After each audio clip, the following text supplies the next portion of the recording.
J'aimerais que vous restiez debout dans cet esprit de recueillement. Que Dieu nous bénisse ce matin, bénisse nos cœurs, nos pensées, notre démarche, le fait de venir ici. Que chacun de nous, que nous puissions être couverts par le Saint-Esprit ce matin. Et c'est à ce moment-là que nous pouvons entendre la voix du Seigneur. Que Dieu puisse nous envelopper de sa présence en ce matin. Que Dieu puisse bénir nos écoutes en ce matin, nos entendements. Que Dieu ouvre les yeux de nos cœurs ce matin, afin que nous puissions contempler toute sa gloire. Car la Bible nous dit, nous pouvons avoir des oreilles, ne pas entendre, et des yeux ne peut avoir. Mais que Dieu nous puisse donner toutes nos facultés spirituelles surtout, au nom de Jésus ce matin. Dans ce même esprit, vous pouvez regarder peut-être sur le tableau, nous allons lire 2 Timothée 1er et versets 3 à 6. Mais nous voulons nous arrêter seulement sur le verset 5, mais nous allons prendre 2 Timothée. Alors le thème qui nous est proposé cette année, c'est « Restons divinement attachés ». C'est ça, hein? Oui, voilà. Divinement soudés, divinement attachés, divinement... Voilà, nous devons être soudés. Mais vous savez qu'une famille est composée de 3 éléments, comme on dit, le père, la mère et les enfants.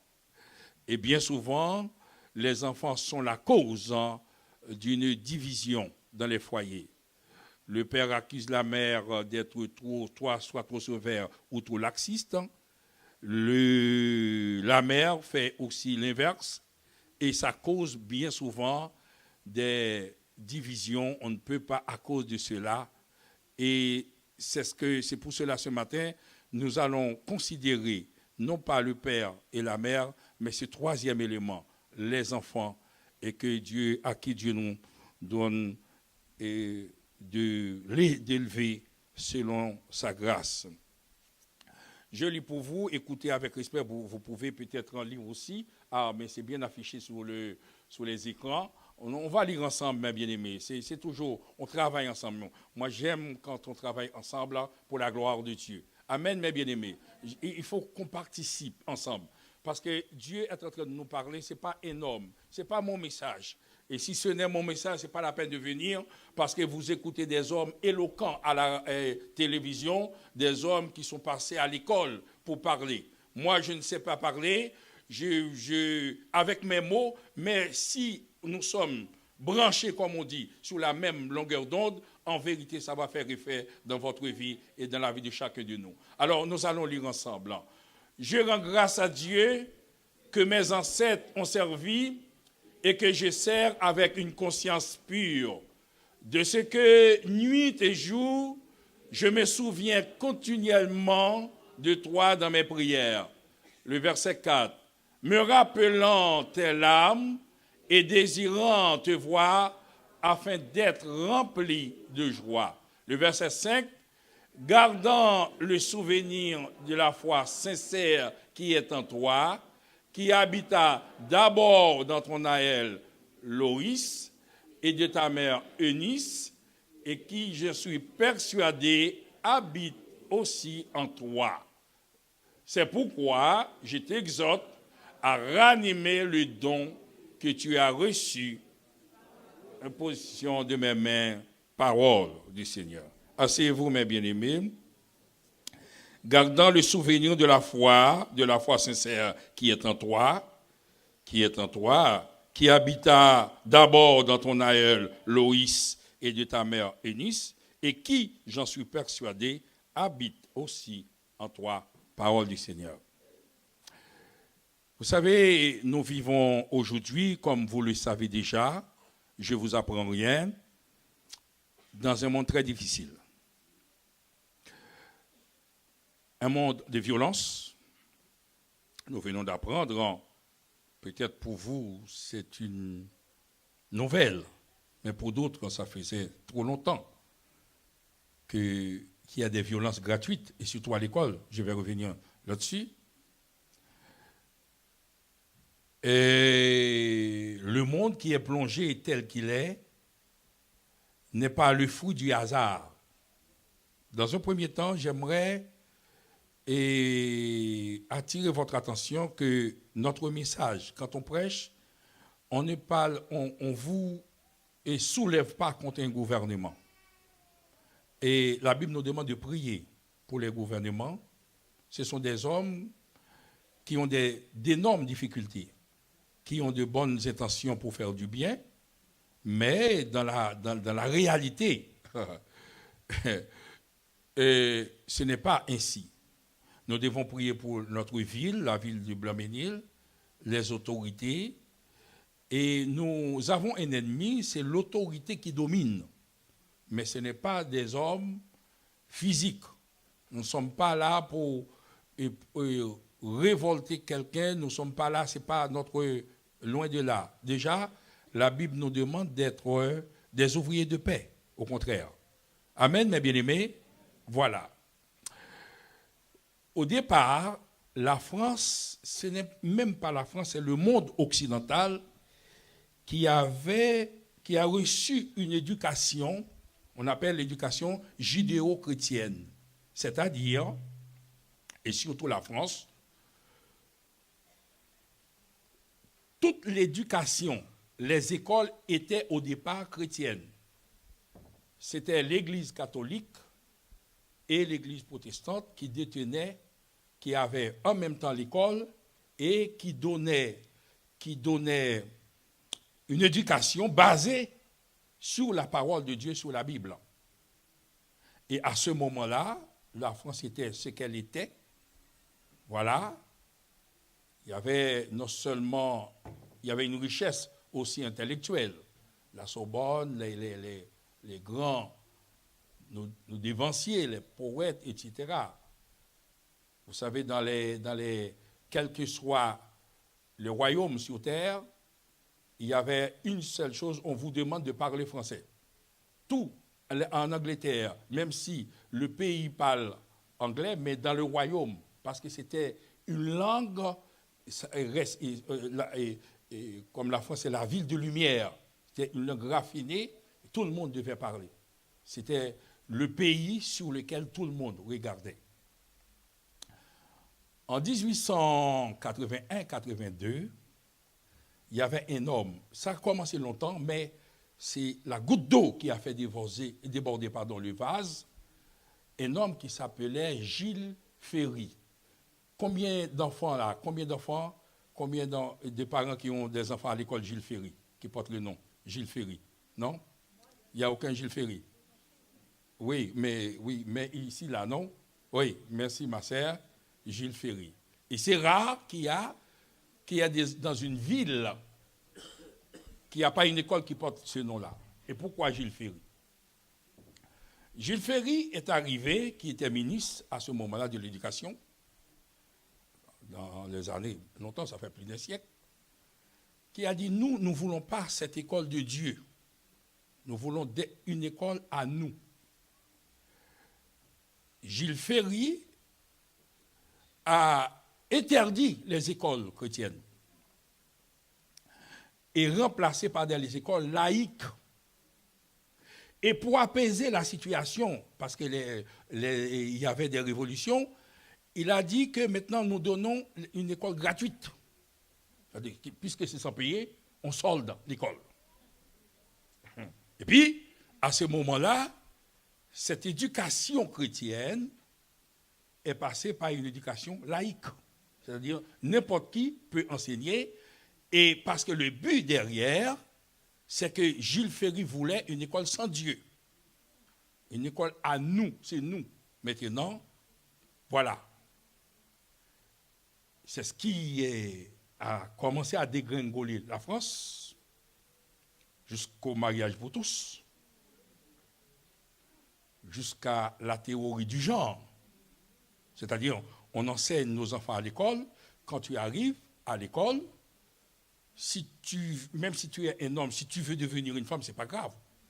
Tu peux changer, une transformation pour être une femme, ce n'est pas grave. C'est ce qu'on appelle la théorie du genre, etc. Et puis, continue à se dégringoler jusqu'à, on nous apprend, surtout cette semaine, le harcèlement à l'école. Nos enfants sont harcelés. Vous savez, mes bien-aimés, un harcèlement, vous qui avez un emploi, quand vous passez une semaine, une journée, dans certains, en milliers de gens qui disent des conneries, qui mentent, qui volent, qui racontent des choses, et même pour vous, qui vous mettent des pots de banane toute la journée, vous réfléchissez vous-même combien de fois vous avez envie de quitter ce travail, mais comme vous avez des responsabilités d'énormes, des responsabilités financières, vous êtes des pères de famille, mais à contre-cœur, vous êtes obligés de rester dans ce travail. Est-ce qu'on est d'accord, mes bien-aimés? Ça nous arrive tous. Moi, je ne suis pas venu, comme vous savez, moi j'ai déjà dit, je suis commencé loin, même pas dans le monde. J'ai connu le travail. Moi, j'étais dans des usines à travailler. J'ai connu l'ambiance là-bas. C'est harcèlement. Et puis, la Bible nous dit, nos enfants, bien souvent, qu'on gronde le soir, sont venus très malheureux parce qu'ils sont harcelés à l'école. Bien, avec ça, on est dans ce contexte. Et puis, j'ai lu à la télé, on a dit 700 000, mais 700 000, vous savez, c'est 10 fois plus. Hein? Ils veulent pas pour ne pas effrayer. Voilà. Combien d'enfants qui ne veulent pas retourner à l'école? Au départ, j'étais content, mais quelques jours après, on sent qu'il y a une réticence. Elles ne disent rien, mais c'est resté là. C'est resté là. Nous allons exploiter ou bien explorer quelques pistes, quelques causes. La première chose, quand Dieu a créé le monde, après avoir créé surtout l'homme et la femme, Genèse 2,15 nous dit, comme moi j'aime bien lire parce que pour ne pas dire, Genèse 2,15, je ne sais pas si Frère Guerre voit quelque chose, Genèse 2,15, on va lire ensemble. On va lire ensemble. Alléluia. Que Dieu reste dans un esprit. Ne parlez pas entre vous, c'est très important parce que vous avez tous des enfants. Moi, j'ai des petits-enfants et je dois aussi, tant qu'on est là, tout le monde est concerné par ce qui s'est dit. Et il faut faire très attention, écouter avec beaucoup d'intérêt ce que nous allons dire ce matin. Alors, Dieu prit l'homme et le plaça dans le jardin d'Éden. On est d'accord? Ah. Et est-ce qu'une personne peut lire à ma place? Parce que moi, j'ai déjà lu, comme on a fait là. Oui? Oui? Uh-huh. Très bien. L'homme était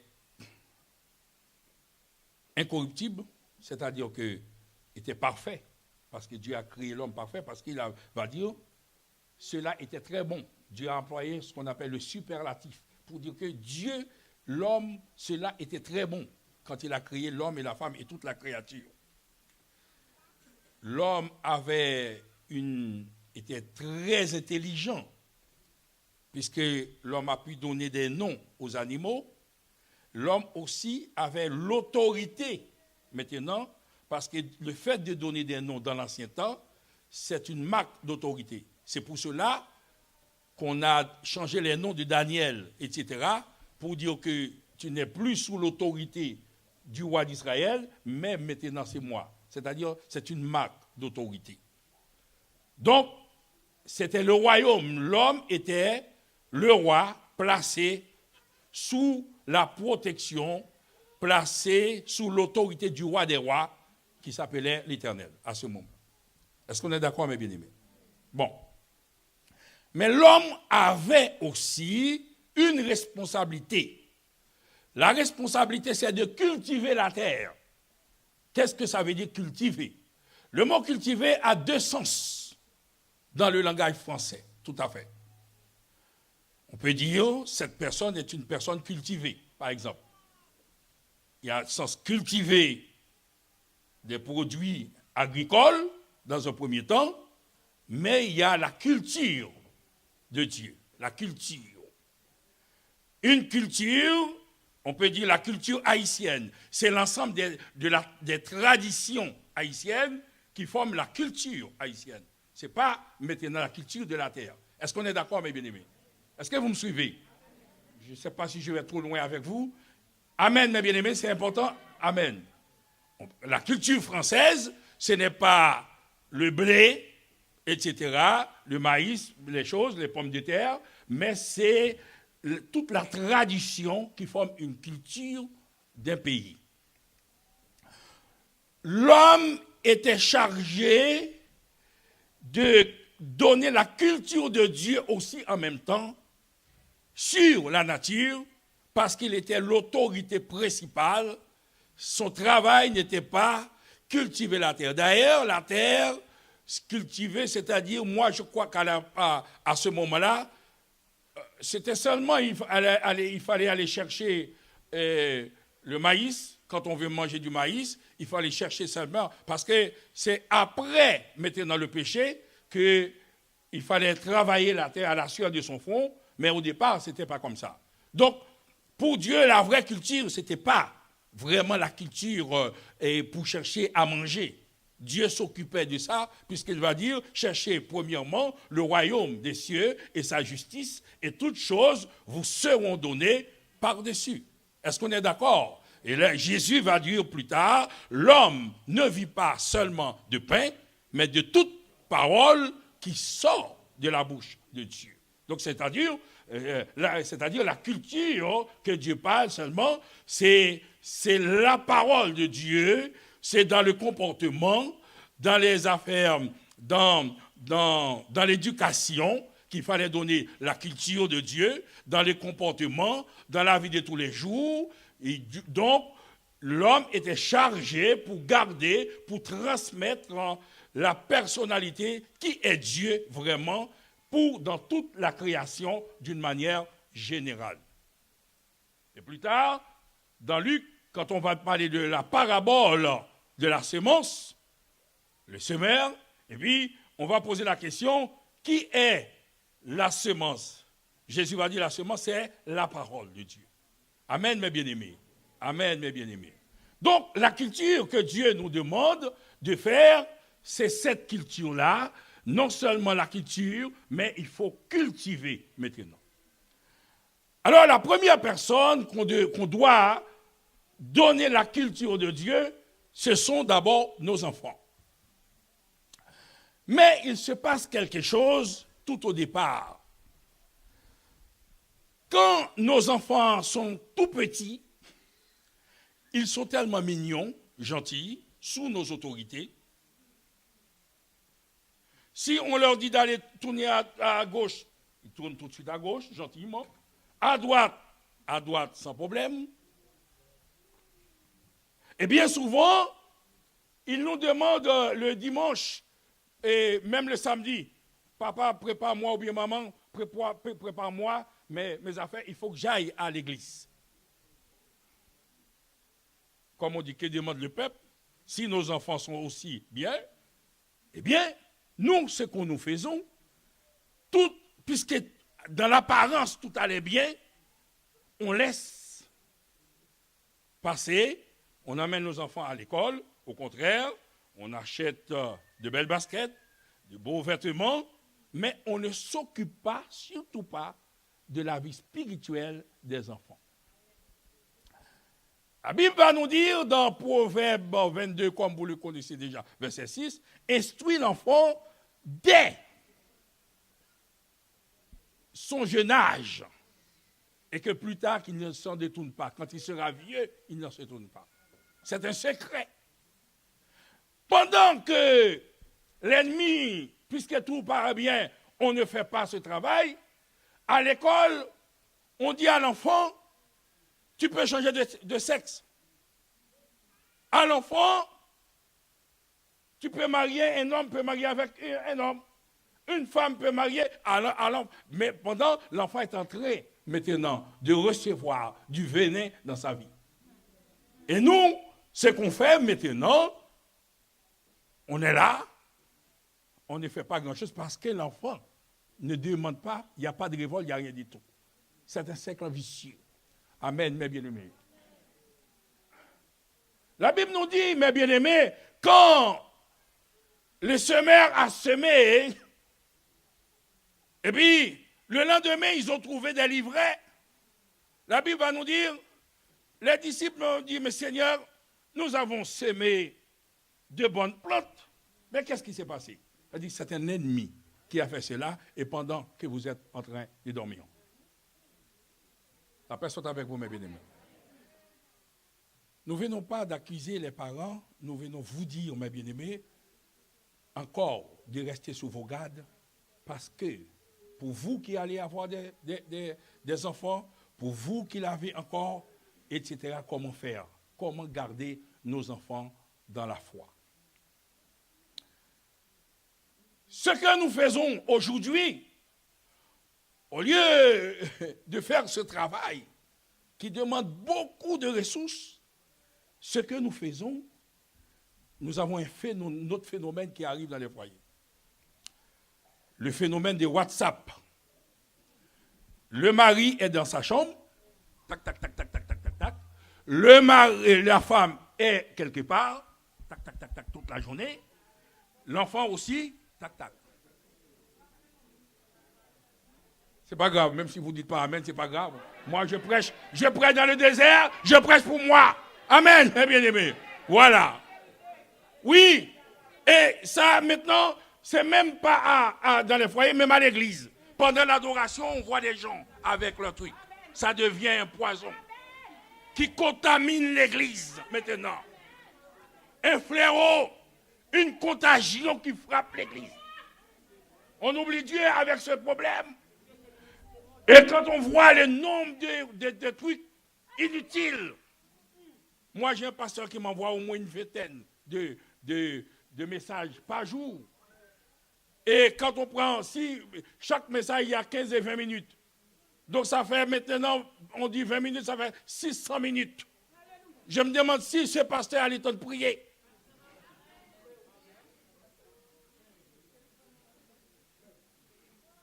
La paix soit avec vous, mes bien-aimés. La paix soit avec vous. Ces problèmes rongent les foyers. Les foyers et les enfants sont livrés à eux-mêmes. Les enfants sont livrés à eux-mêmes. Les pauvres, ils doivent affronter tout seuls toute l'adversité. On n'a pas le temps, mes bien-aimés. On n'a pas le temps. Nous n'avons pas le temps. L'ennemi, un ennemi qui a passé, qui a fait cela.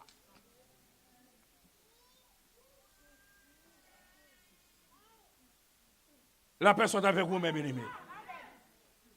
La paix soit avec vous tous. Que Dieu nous bénisse ce matin, que nous puissions prendre conscience. Vous savez, ce n'est pas vous qui allez faire. Ce n'est pas parce que vous allez faire ceci, cela que l'enfant. Mais la Bible nous demande de faire. Vous faites et que Dieu fera le reste. Mais il y a un gros problème en France, une démission totale. Mais l'ennemi, lui, il ne dort pas.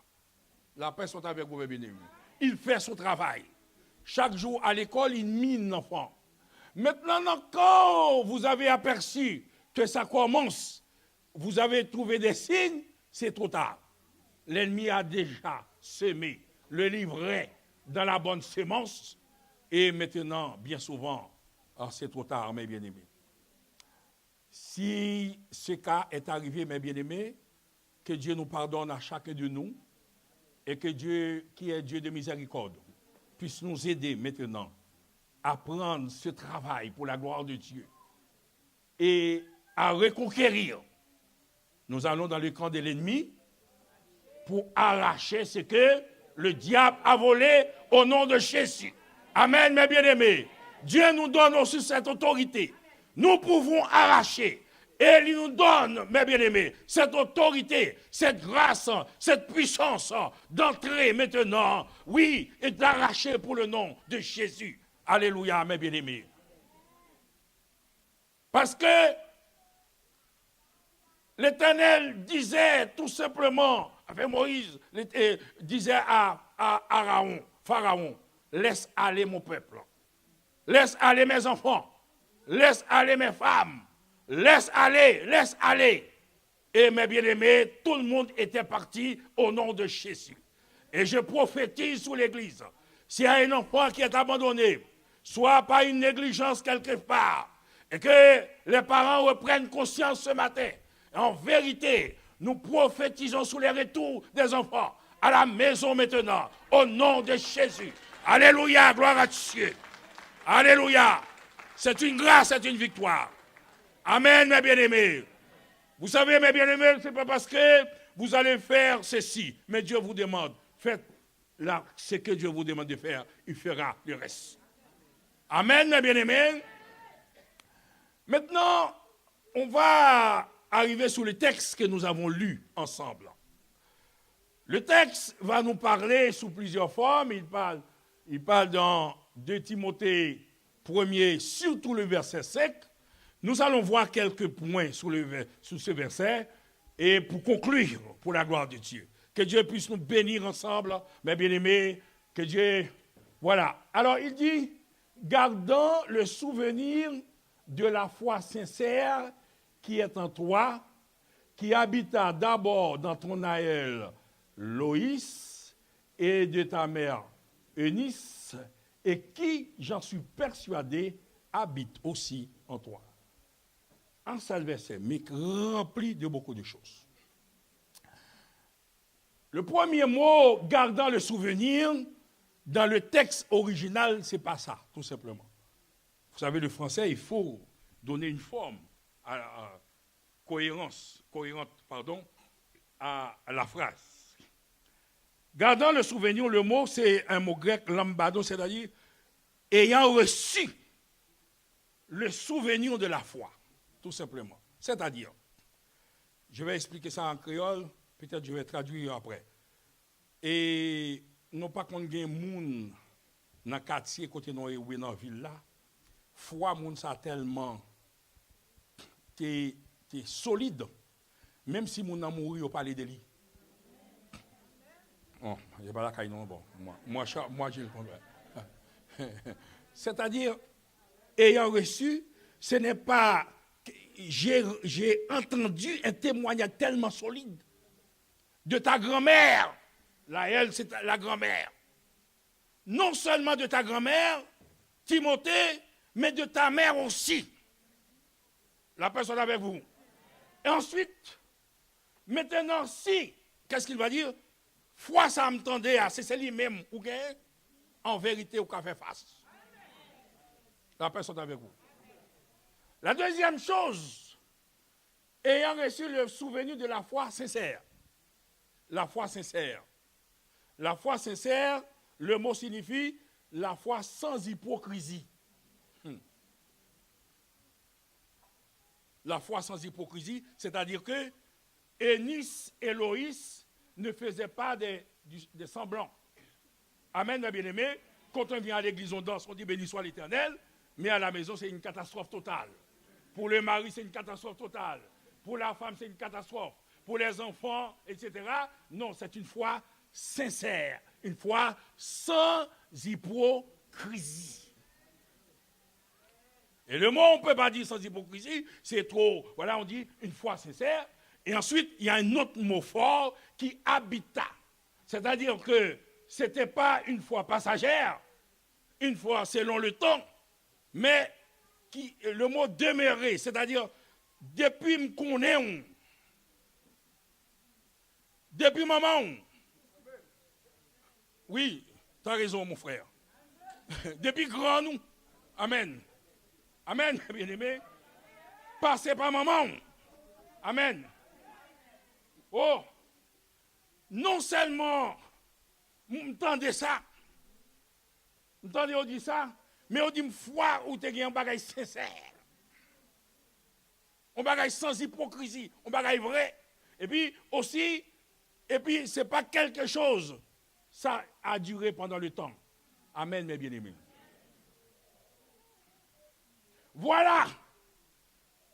Maintenant, et Eunice et Loïs, ou bien Loïs et Eunice vont transmettre maintenant cette transmission de la foi et au nom de Jésus. Donc, c'est-à-dire,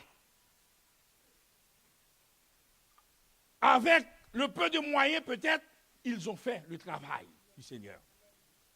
Ils ont fait le travail. Et mes bien-aimés, ce matin, nous devons commencer à réfléchir pour savoir quelle est notre attitude.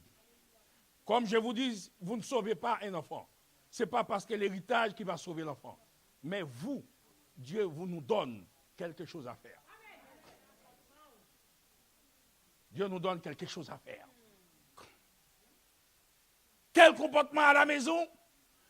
Pendant que l'enfant est là, on est en train de... Au téléphone encore, c'est mon téléphone, Eh bien aimé, téléphone. Avec la sœur ou l'autre devant l'enfant. Je vous dis une chose. Vous pensez bien souvent que l'enfant parle seulement le français. Attention. J'étais surpris l'autre jour, quand j'ai vu là, il y avait un truc avec les enfants. Tout était fait en créole. L'enfant entend le témoignage, mes bien-aimés. Quel témoignage! Quel témoignage! Nous sommes là, mes bien-aimés, c'est ce qu'on appelle les patriarches, les grands. Abraham, Isaac était élevé dans la foi d'Abraham. Est-ce qu'on est d'accord, mes bien-aimés? La foi d'Abraham, ce n'est pas seulement un héritage comme ça. Isaac a vu comment Abraham a marché, comment Abraham a parlé, comment Abraham a servi le Seigneur. Et Isaac, maintenant, est élevé. C'est ce qu'on appelle la transmission de la foi.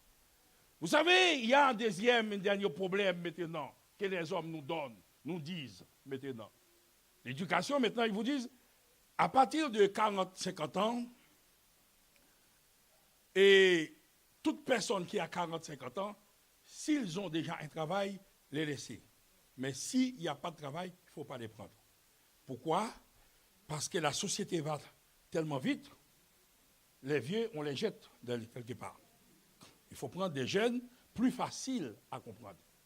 On enseigne ça à l'école. C'est pour cela qu'il n'y a pas de respect pour les... Une fois. Eh bien, et puis aussi, l'État, qu'est-ce qu'ils font? Ils font ce qu'on appelle l'euthanasie. Quand vous arrivez à un certain âge, vous occupez trop de place sur la terre. C'est eux qui vont vous payer. Il n'y a pas d'argent pour payer. On vous donne une piqûre. Vous faites la place. Parce que c'est un monde sans foi. Il n'y a pas Dieu là-dedans. C'est ce que l'autre a dit. Nous voulons un monde sans Dieu. Mais tandis que dans la parole de Dieu, les anciens jouent un rôle capital. Non seulement ce texte, mais tout l'Ancien Testament. Moïse va dire maintenant, dans Deutéronome 6, 7, 8, quand vos enfants vous demandent, qu'est-ce que ceci, qu'est-ce que cela? Pourquoi vous avez mis des versets à la maison? Pourquoi ce matin, il y a une Bible entre les mains, vous êtes en train de prier? Pourquoi ces sommes? Pourquoi ces prières? Mais faut-il qu'ils entendent déjà des prières? Amen, mes bien-aimés.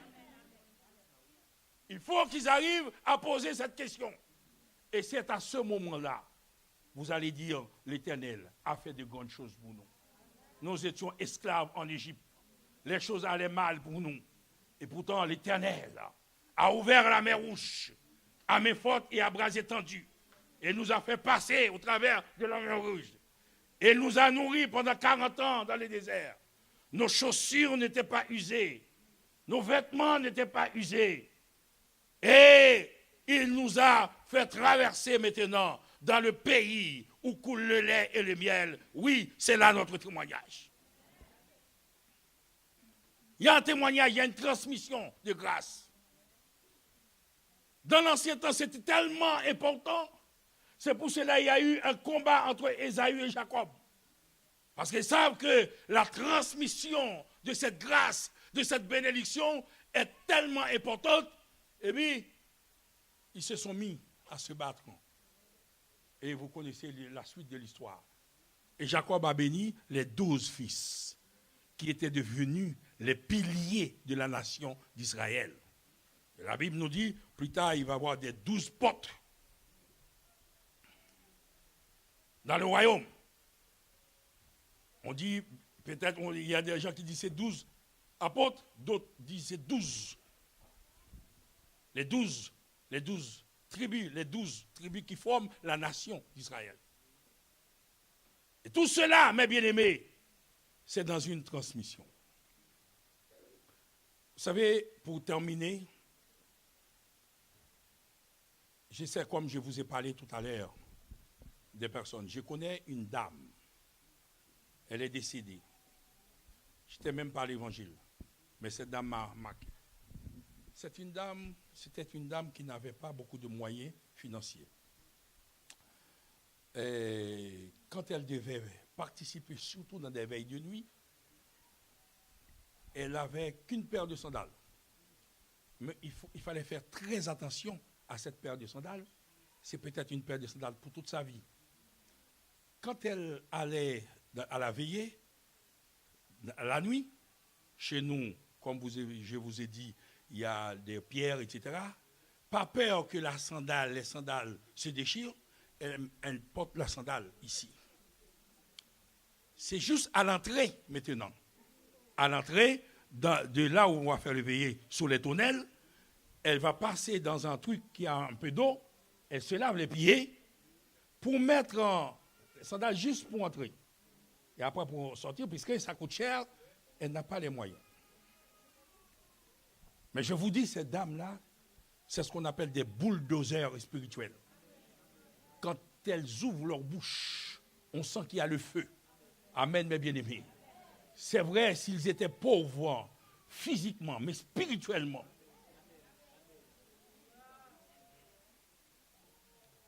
Il y a des gens qui peuvent marquer toute une vie. Et ces gens-là, quand ils prient,